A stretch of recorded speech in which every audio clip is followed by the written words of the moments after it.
get my shoes and out the door. 5, I'm alive. 6, 7, 8, feeling great. Hello, BYWG Tribe. Here is a quick peek at our supplement, product, and book of the month for February 2020. At the end of the podcast, I will spend a few minutes going into further detail, so we encourage you to listen to the end.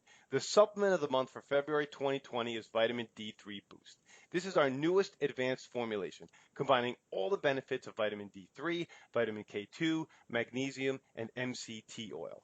The 10% discount code for the entire month and it's all lowercase, VITD10. The product of the month for February is Juve, red light therapy devices. I personally own the Juve Mini and Juve Go and use them both daily. The book of the month for February is Cancer and the New Biology of Water by Dr. Tom Cowan. Hands down, my personal favorite book of 2019. Keep in mind, all the links, discount codes, and special offers for the product, supplement, and book will be listed in the show notes on iTunes, posted on social media, and our weekly newsletter, and on our website at www.beyondyourwildestgenes.com at the Listen Now tab. Thanks for listening. Hey everybody, welcome back to the Beyond Your Wildest Genes podcast. I'm your co-host today, Dr. Mike Akinfora, and today I'm thrilled to have with me on the show Ann Cairns. Ann, how are you? I'm great. Thanks for having me on the show. Oh, we're thrilled. Ann's written a phenomenal book, and as I said in our little preamble before we went live, that she's written some stuff. Her book is The Abundance Code, How to Bust Through the 7 Money Myths for a Rich Life Now.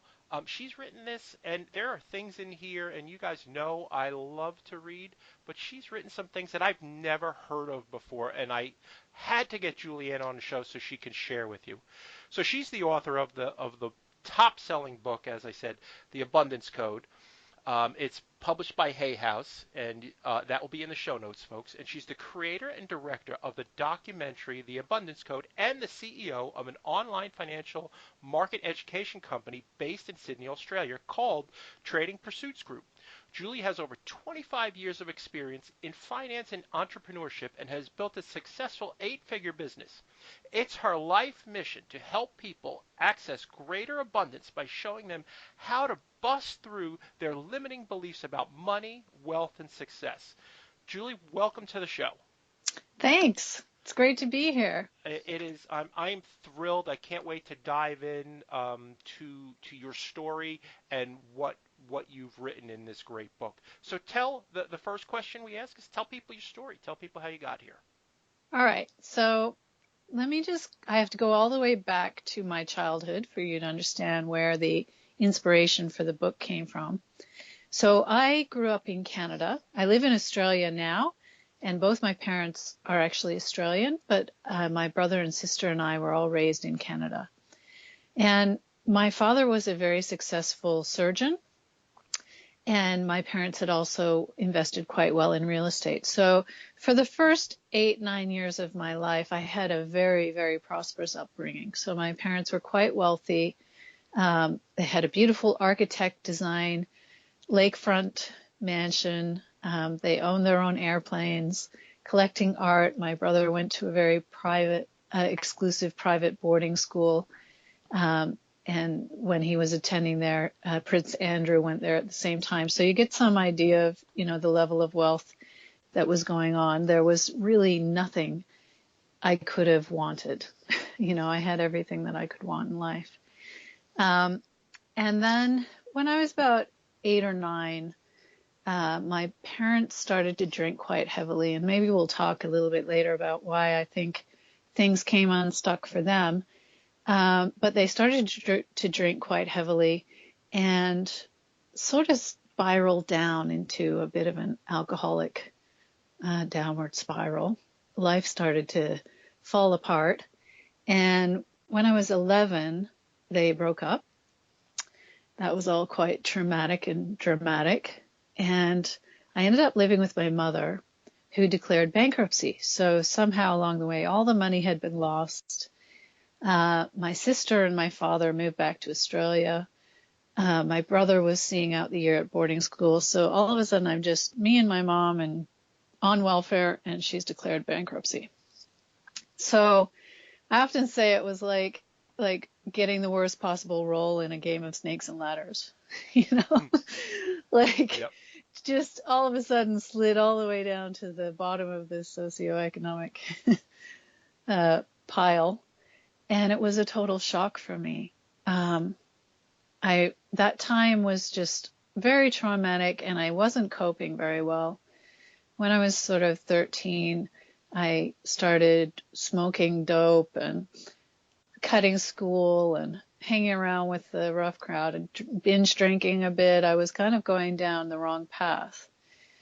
And I don't really know why, but at some point, about the age of 15, I kind of shook myself and said, hey, nobody's going to do this for you. You've experienced having wealth, and you've experienced the polar opposite. And I knew that I preferred being wealthy. So at 15, I sort of went, okay, it's up to you now, kid. So I started to get very serious about studying. And in the end, I moved to Australia when I was 16 to live with my father, studied really hard at school, got into a good university, did an honors degree in economics and finance. So my whole mission was, I want to be wealthy, so I'm going to study what I think I'm going to take the path that's laid out for me by society and by the education system to wealth, which was study the stock market, I thought. And so I did economics, finance. I got a scholarship to go and study in Japan. I studied the Japanese stock market, did a master's of finance and business administration, and then I went into merchant banking. So, that's kind of the standard path. And it did kind of work for me. I also started investing in real estate. And so, if you go back to the snakes and ladders analogy, I was climbing the ladder again. And but what I didn't realize, that I came to realize later, was that I had some limiting beliefs. And I ended up sabotaging my success. Even though I had made a lot of money through investing in real estate, and at one point my partner and I had 30 investment properties. So at that point we could have just downed tools and been set up for the rest of our lives, right? Yep. But for some reason I decided that wasn't enough, and we were going to invest in takeaway Indian restaurants, which I knew nothing about. I knew nothing about fast food. And a chain of 5 flower shops. Also, I knew nothing about flower shops. And I chose these 2 businesses where everything is perishable. If you don't sell the stock, it's just gone.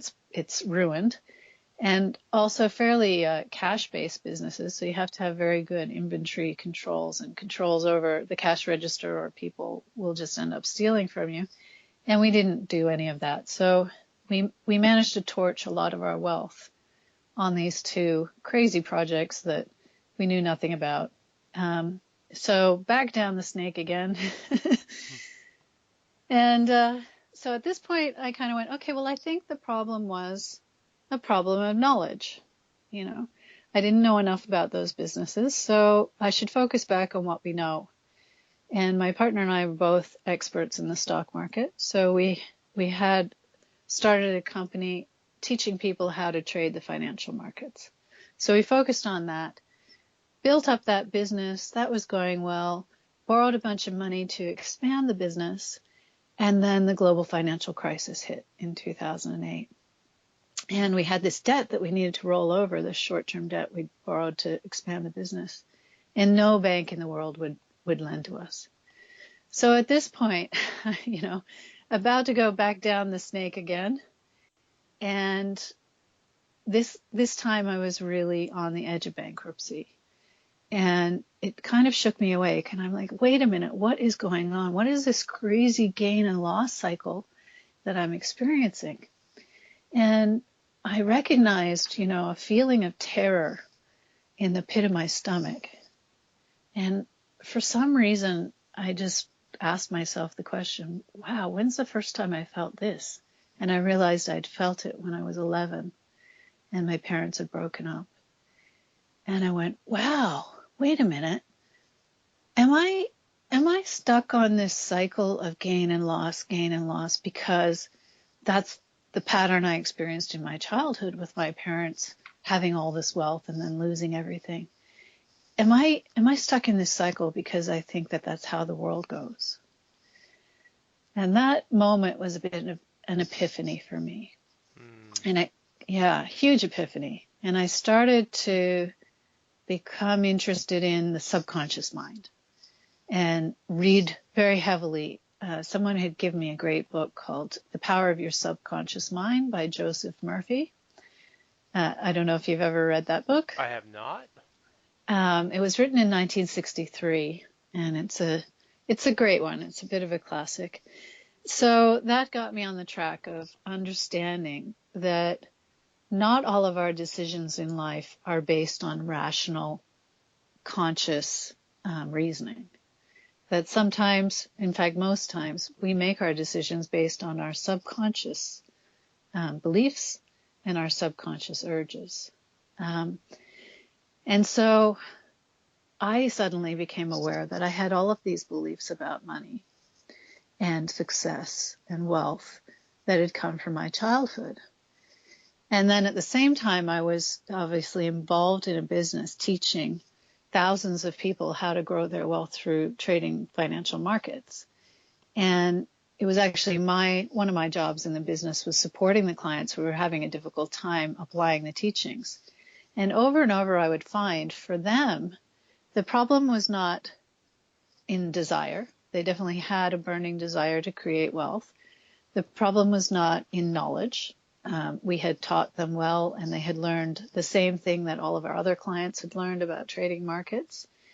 It was not in opportunity. They had the same markets to trade as everybody else did, people who were making it work. That usually when people weren't making it work, it was because they were doing sabotaging behaviors. Like they wouldn't follow the rules, or they'd do something. It wasn't always the same thing, but they'd do something to sabotage their success, so that even though they had all the other conditions that other people had, they would have failure where other people were experiencing success. So that got me really thinking deeply on this topic. And through my work with my clients and also my own experience, I was able to identify what the top 7 limiting beliefs about money are and where they came from and how to change them. And that's what I decided to write my book about, because I'd seen, and I thank you for your compliment that you read things in my book that you haven't seen in any other book. That was also my experience. I read a lot about how to change subconscious beliefs, but I hadn't read very much about, well, what are they? What are the beliefs you need to change? And how do you go about doing that? There wasn't a lot of systemized thinking on that topic. Let me ask you a question before we get into this. When you brought this up, like it's not the desire, it's not the knowledge, it's not the opportunity, but it's sabotaging behaviors. When you were able to talk with these folks, like for me, the light bulb went off. It was kind of like, I don't know if you remember that movie with Kevin Costner, Field of Dreams, where the Yeah. brother-in-law's like, what are you talking about? You need to sell this, and Right. all of a sudden his niece falls and he saves her and he turns around and says, when did all these ball players get here? Like reading Right. your book, the light bulb went off for me. Like holy moly! So when you talk to people, was it the same like oh my God kind of thing? Yes. For a lot of people, they don't realize that subconscious beliefs are governing their behavior. And like the analogy I come up with is, imagine you have a glass table and you have a figurine on top of the table, right? Mm-hmm. And then you have a magnet underneath the table, so that it's like a metal figurine and you've got a magnet under the table. What's really going on is that the magnet, which represents our subconscious mind, is really moving the figurine. So the magnet goes left, the figurine goes left. The magnet goes right, the figurine goes right. On the conscious level, we say to ourselves, so we're the figurine, we say, I think I'm going to go left. But it's actually after the magnet's already started going left that we say that. You know, we do an ex post kind of rational justification of what our subconscious mind is already getting us to do. So we might say, hey, there's something I want over on the left side here. I'm going to go left. But it's just justifying what's already happening. And when you become aware that actually there's this magnet, there's this subconscious programming, and it's doing most of the decision making, then you can get in there and you can reprogram that code. And I do think that belief change is like a mental software update, basically. You can actually get into the code and you can update it so that your subconscious is aligned with what you consciously want. What often happens is on the conscious level, we want something. So we say, I want to be wealthy. And then subconsciously, we might have a belief like, money is easy come, easy go. So we never actually get to our wealth objective because we make money and lose it. And then we make money and it goes out on bills, or we make money and we find a way for it to leave our life just as quickly as it's entered. And that's one belief that's very, very common. Or say you have a desire, a conscious desire, that you don't want to work very much. You want to have plenty of money and plenty of time to go on holidays and be on the beach. But at the same time, you have a subconscious belief that you have to work hard for your money. And so then what people find is they never get to that holiday lifestyle that they want because they're always working hard for every dollar that they make. So those are just examples of how your subconscious beliefs can be out of alignment with what it is that you consciously want. And when that happens, the subconscious belief wins every time. Every time. Yeah, because the subconscious is like, so coming back to the computer analogy, right? If your subconscious beliefs are like your software, it's operating in a kind of 500-bit processor environment, let's say, whereas your conscious mind only has access to a 50-bit processor. So, the automated systems in your brain are just way more powerful than the conscious mind systems. Got it. All right. So you highlighted 2 of the 7, but I just want to back up for a minute and can you just cover basically what our belief framework is? The thing that you wrote is, I'll believe it when I see it, and then let's go from there. And we can work on my limiting belief, which is money is easy come, easy go. Right. Okay, cool.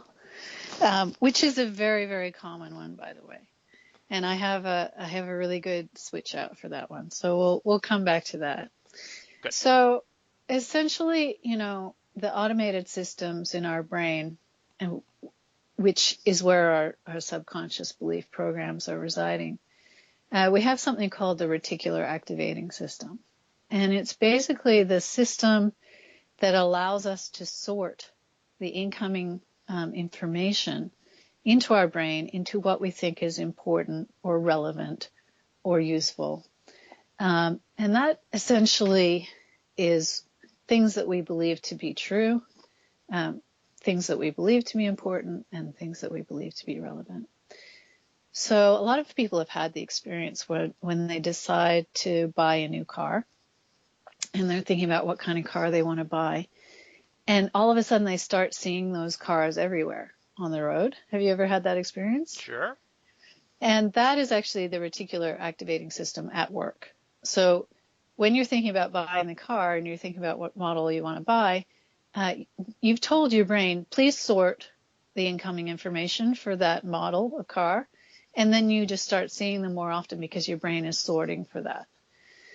So that applies to every every bit of information, really. There's way too much information for our brain to take in at any one time. So we have to have fairly ruthless sorting mechanisms so that our brain doesn't become overwhelmed.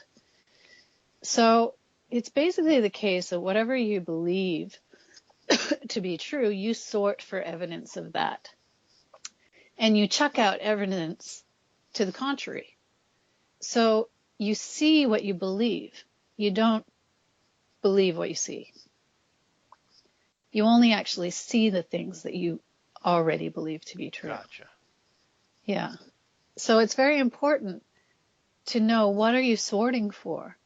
Because if you are sorting, if you want success, you better be sorting for opportunities for that success. If you're not sorting for opportunities, if you're sorting instead for risks or for things that you're afraid of, which a lot of people do, you're not going to see the opportunities. You're just absolutely not even going to see them. So you certainly can't act upon them. Cool. What you wrote, which, just to summarize what you just said, which I think is brilliant, you wrote, what do you believe?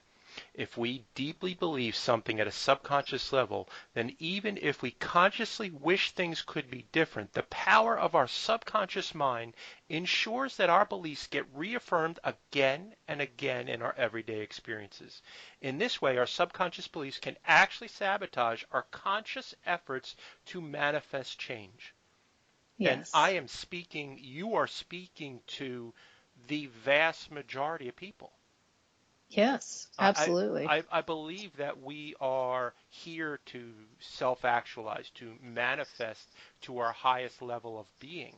And yet the subconscious gets in the way almost all the time for us.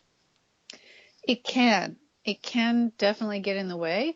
The flip side is when you get your subconscious mind on board and the coding in your subconscious belief system in alignment with what you consciously desire, then the acceleration you'll experience with respect to achieving your desired outcomes is so breathtaking that it can feel like a miracle. I love that. So I don't want to give away the whole book, but could you go through each myth and then we'll pick out like one or two? And I know it's not always about me, but we could definitely work on that one. Sure. Okay. So let's just to finish off that topic about, your beliefs. Sure. A lot of people ask when they want to achieve a goal, they ask, well, what should I do differently? What should I do that I'm not doing now so that I can achieve my goal? And I think that that's the wrong question. I think that people should be asking, what should I believe differently? What do I believe now that is stopping me from achieving that goal? And if I change that belief, would make the attainment of that goal very easy. I love that. So let's go through some of the top 7 beliefs that are stopping people with respect to money, wealth, and success. And the very first, the core belief of this, it's really a belief system, is the belief in scarcity. And that's basically the belief that says there is not enough to go around. There's not enough for everyone. And so, therefore, if I want my fair share of the pie, or even more than my fair share of the pie, then I need to compete with other people. And this whole idea brings up a bunch of kind of negative emotions like success envy. So where when somebody else is successful, you can't be happy for them because you feel like they're taking more than they're taking part of the pie that you would like to have, right? Because you're viewing this whole situation as a competition. Sayings like money doesn't grow on trees is a scarcity belief. Waste not, want not. When you find yourself saying things like, I can't afford it, and it's hard to make money, these are beliefs that are rooted in this idea that there's not enough to go around. And the flip side to that belief is believing that there's more than enough to go around, that actually we're living in a system of abundance. And one of the ways when you're challenging or you want to change your beliefs, there are actually 3 steps to go through. And the first step is identify the limiting belief. And that can be the hardest step for people because these are subconscious beliefs. They're below the level of their conscious awareness. So they can be hard to grab onto. And that's part of the reason I wanted to identify what are the top 7 limiting beliefs, because if you get those 7 limiting beliefs sorted out and unlimit them, that's kind of 80% of the battle, 90% of the battle for some people. So the first step is identify the belief. The second step is to weaken it. So we want to insert doubt into the absoluteness of that belief. So people who think money doesn't grow on trees and it's hard to make money and I'll never be able to afford my own home, or, who are saying things like that, it's important to question that and say, well, is that actually true? Is it true that it's hard to make money? Is that true for everyone? Aren't there examples of people out there who have found it very easy to make money? Is it true all the time? Have I even experienced times when it's easy to make money? Even though I may have gone on to sabotage myself and make that money disappear again, have I never experienced money flowing to me easily? So we just start to argue the counter case. And with scarcity, the biggest counter case I've ever come up with is, the fact that we live on a planet with the sun beating down on us, sending, the estimate is 5,000 times more energy per minute than we currently are using. So 5,000 times more energy is coming to our planet that we're not capturing than we currently need to do everything that we're doing and serve the entire population. And we are getting better at capturing that energy through solar cell technology. So it's not actually a big leap to say we're living in a virtually limitless abundant system. But we don't believe that, do we? And our whole economic system is not based on that idea at all. So it's interesting, as a collective society, we don't seem to believe that. But just because everybody believes in scarcity, it doesn't actually mean that it's true. So that's important thing to realize. Okay, so the second myth is that time is money. So that the only way for us to make more money is to exchange our time for it. So in terms of weakening this myth, obviously this is not true for everyone. Some people make money by having their money make more money for them. They have investments and rental properties, or they have money invested in the stock market or in businesses. They have employees who are trading their time so that they get to leverage time, labor time. So there's lots of ways to divorce yourself from the time equals money constraint. And yet most people don't. Most people out there are exchanging time for, dollars. And that's the paradigm that they're working within. And it is true, there are only 24 hours in a day. Yeah. So, that's not a belief, that seems to be a fact. So the only way to divorce yourself from the time is money constraint is to make sure that, it's not just your time being exchanged for dollars, that you leverage it somehow. Okay, so the third myth is the idea that your worth as a person is somehow tied to the work that you do. So this is where the idea you have to work hard for your money comes from.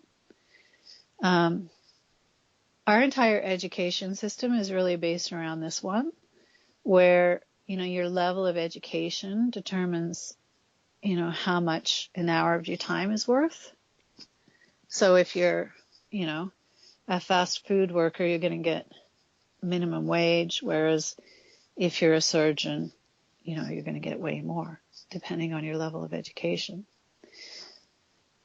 But this in itself is still just a paradigm. There are ways to ensure that, the work that you do is actually worth what you say it's worth. So, one of the ways to do this is to leverage what you do. So book writing is an example. I write the book once, but I get paid for it over and over again. So, there's a passive income stream associated with the book. Similarly, if I do an online course, I might record that once, and yet I can sell it over and over again. So it's not necessarily the case that there has to be a limit on how much my work is worth. Okay, so the fourth myth is that it takes money to make money. So this kind of comes from the rich get richer while the poor get poorer idea, where if you didn't have money to start with, then you're kind of locked out of the system, and there's no way to break through. You need money to get started, and if you don't have it, you're kind of too bad. And this is also definitely not true. I think it's certainly true that everybody starts where they're at, and not everybody starts at the same place. That's absolutely true. Some people start with more money and more opportunities than other people. But there is this wonderful thing in investing called compounding returns, which is where you invest your money for a positive return, and then the return that you make, you reinvest. So you're never taking money out of the investment. You're only ever reinvesting the returns back into the investment. So your overall investment pot grows. And then you're earning returns on your returns.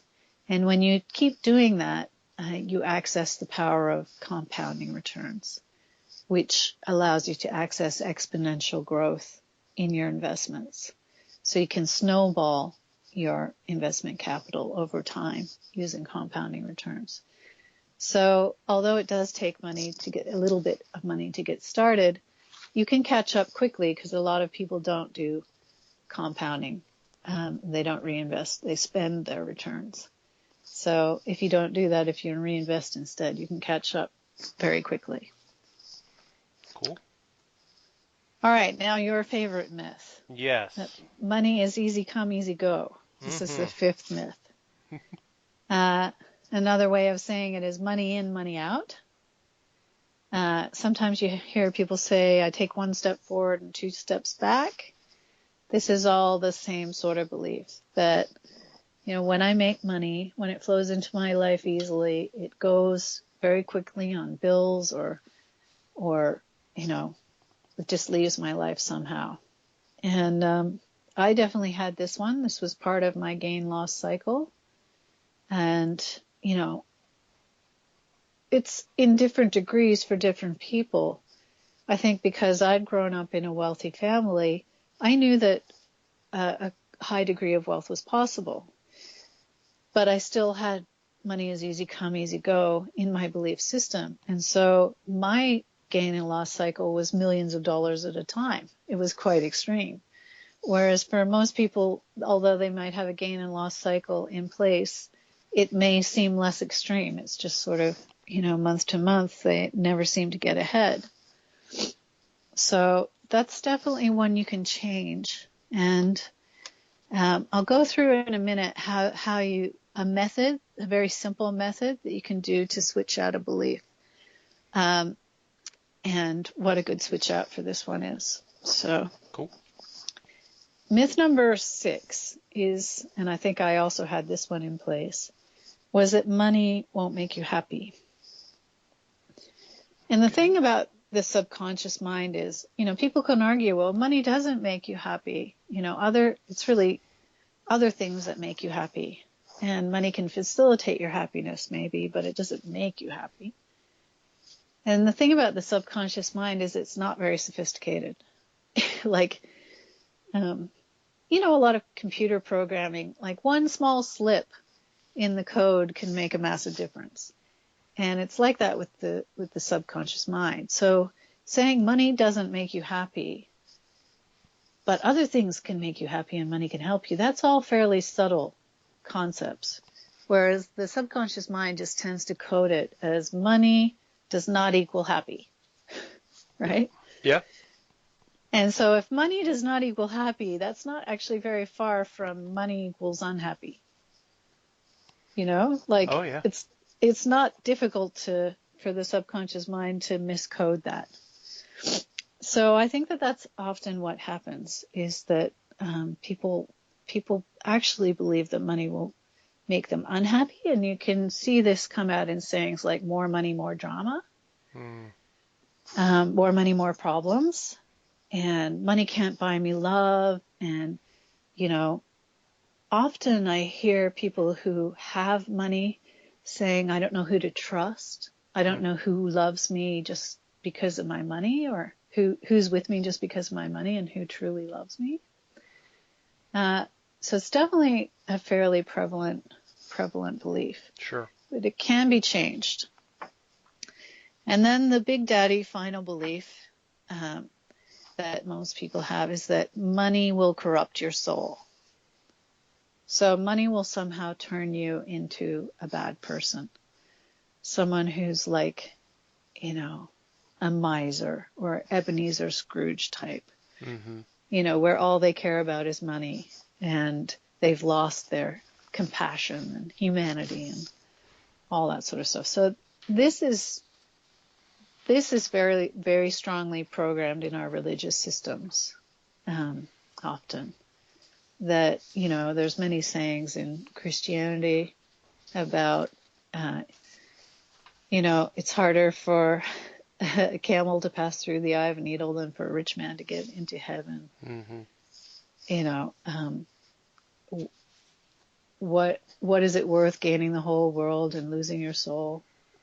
Sayings like that speak to this myth that if you had a lot of money, you'd somehow be corrupted by it. So a lot of people are scared of having money because they're scared of the person they'll become if they have money.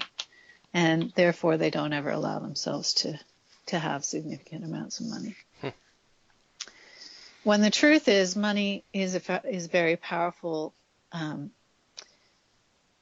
if you want to have greater impact, if you want to do good work in the world, if you want to change things that you believe are unjust, or that you're just not you're not in alignment with. Having money can pave the way for you to have greater impact. So it's actually one of the things that it can allow you to actualize what it is you want to do in life in a very powerful way. And yet a lot of people deny themselves that opportunity because they think they're going to suddenly change somehow. I love it. Okay, so those are the 7 money myths. And as I said, with changing beliefs, it's very important that you follow the 3 steps. So the first step is identify the belief. The second step is weaken the belief. And then the third and final step is to overwrite the belief or replace it with a new belief. Now, a lot of people skip to the third step without doing the first 2 steps. So, in the third step, there are things like saying affirmations or doing vision boards or, listening to hypnosis tracks. There's quite a few different techniques in that third replace the belief step. But if you haven't done the first 2 steps, they tend not to work in a permanent way, the third step. So it might work for a little while, but then it kind of breaks down. It's kind of like, I say, like if you were putting wallpaper on a moldy wall and you didn't clean the mold off the wall first, you just put the wallpaper on top, it would look good for a little while, but that mold would continue to grow underneath and eventually it would poke through. So it's like that with belief change, where if you don't do the first 2 steps of clearly identify the belief and weaken it, then the third step of overriding often doesn't work. Mm-hmm. So having said that, with your money is easy come, easy go belief, I'm going to assume that you've done the first two steps. So you have identified the belief and you have argued the counter case. You have weakened the hold on your mind of that belief. Absolutely. Okay, and then we progress to the third step. And a very simple version of the third step is something I call the sleepy mind method. And that is where you take your new belief, so you design a new belief that's not going to limit you. Mm-hmm. And with money is easy come, easy go, a really simple substitution is money is easy come, easy grow. Love it. So this allows for the idea that money comes into your life easily and it continues to grow. That doesn't mean that none flows out, just that your overall wealth continues to grow. You could be even more specific and say money flows into my life easily and my wealth grows and grows. So you choose the belief you want to use to replace and then put it on a card, like just a little index card or even a sticky note, and put it beside your bed. And then when you're falling asleep at night, you want to get into that kind of groggy, almost half asleep state, because the veils are parted more at that time. You have more direct access to your subconscious mind when you're in that kind of groggy state. Mm-hmm. Then you pick up the card and you repeat it to yourself 3 or 4 times out loud. And then put it down and go to sleep. And then first thing in the morning when you wake up and you're still kind of groggy, you pick it up and you do the same thing. Read it out loud 3 or 4 times and then put the card down and get on with your day. If you do that for about a week, you'll find that you'll make huge progress with that belief. I love that. That's brilliant. Super simple. Super simple. I have that, I do morning affirmations, morning gratitude, and I've already incorporated that when I read your book, that, I like it even better. Money is easy come, easy grow. There's something more magical to me about that, whether it's the rhyming of it, but I'm gonna institute that. Rhyming is actually a very good technique with the subconscious mind. Mm-hmm. So if you can turn your affirmation into a rhyme, it just sticks quicker. Cool. Yeah. Well, Julie, I am very cognizant of your time. I really appreciate you taking your time today to share with our audience. Is there anything else that you'd like to impart before we leave? Sure. I'd like to tell you about what happened for me when I did this. Oh, yeah. Go ahead. Lay it on us. So back in 2008, I'm on the verge of bankruptcy. My company owed $3 million. And as I said, no bank would refinance us. And I worked very heavily on my subconscious beliefs at that time. And I think now, in hindsight, was the best thing I could have done. So from 2008 to 2012, the 4 years following the global financial crisis, we managed to turn that $3 million debt around into $3 million in cash in the bank during a time that was basically a recession. So it wasn't a fantastic time for business. And I know now that the only reason we were able to have such an amazing turnaround is because the work that I did on my subconscious beliefs allowed me to see opportunities that I would not have seen otherwise. So there's lots of things we did to achieve that turnaround in a practical sense. But the main point I'd like to make is that without rewiring my beliefs, I would not have seen any of those opportunities. I would have been completely stuck in my fear, and I think I would have gone bankrupt. That is amazing. And it's relatable, and as I tell folks, if one person can do it, it means it can be replicated. That's just a scientific method.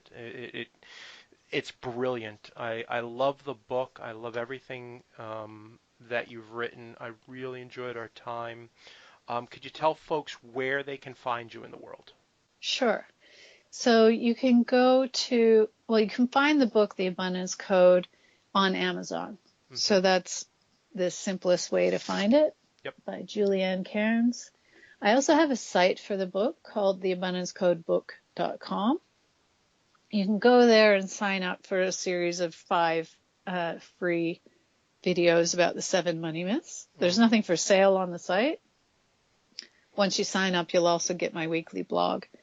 But really, there's no upsell, which is often the case when you go to someone's site and put your email address in. So just to rest assured that there's none of that.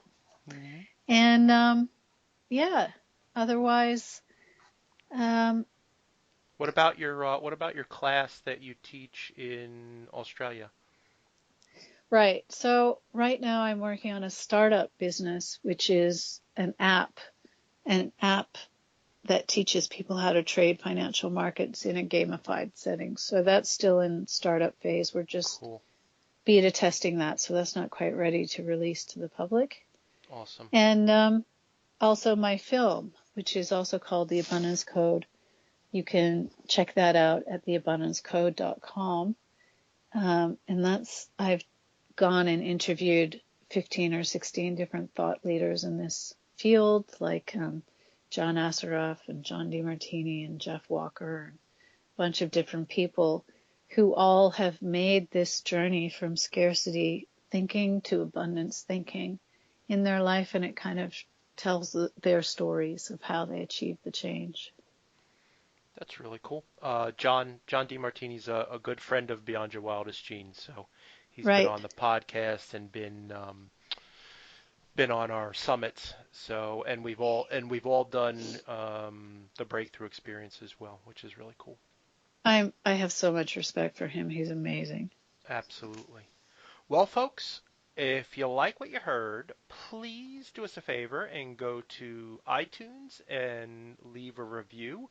You can also check us out on our brand new YouTube channel for those who do not have iTunes, and you can look it up there. So everything that Julianne spoke about will be in the show notes, and we will definitely have a link to Amazon for you to pick up her amazing book. Thank you again, Julianne. It is my pleasure to speak to you today, and we'll see you soon, everybody. Ciao. Hello, it's Dr. No, and I'm back. I suspect you loved listening to this week's podcast release. Our book of the month is simply incredible, and in our estimation, a book everyone needs to read. Cancer and the New Biology of Water by author Dr. Thomas Cowan should be on your super short list. Dr. Cowan has been on our podcast twice, once to talk about Dr. Cowan's garden, his nutrient-dense, nutrient-diverse vegetable powders, and most recently on November 11, 2019, to discuss his newest book. The link to purchase the book will be in our weekly newsletter and on our social media, posted and sent throughout the entire month. Our product of the month is the Juve Red Light Therapy device. Photobiomodulation has been shown to assist with pain and inflammation release, fitness training and muscle recovery, and hormone regulation, to highlight a few of its near countless benefits. As I mentioned, I own a Juve Mini and Juve Go and use them every day. My skin has never looked better, and I certainly recover faster from my workouts. On October 8th, 2018, I interviewed the co-owner Scott Nelson. I highly encourage you to listen and learn more about all the benefits of red light therapy using the Juve.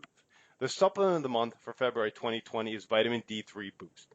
It is pretty mainstream now how important vitamin D3 is to your overall health and wellness. What is not mainstream is the nutritional facts that vitamin D3 needs a few other cofactors, vitamins, and minerals to enhance its effectiveness. Recognizing this, we set out to formulate the gold standard for vitamin D3 supplement. Vitamin D3 Boost has the most active form of vitamin D, as well as vitamin K2, magnesium, and a little bit of MCT oil to enhance the absorption of these fat-soluble vitamins. This is truly a world-class vitamin D3 formulation. You can check out the spec sheet and research articles on our website. The 10% discount code for the month of February, and remember, it's case sensitive, it's VITD10. Thank you for your time. Thank you for listening, and be awesome and never unawesome.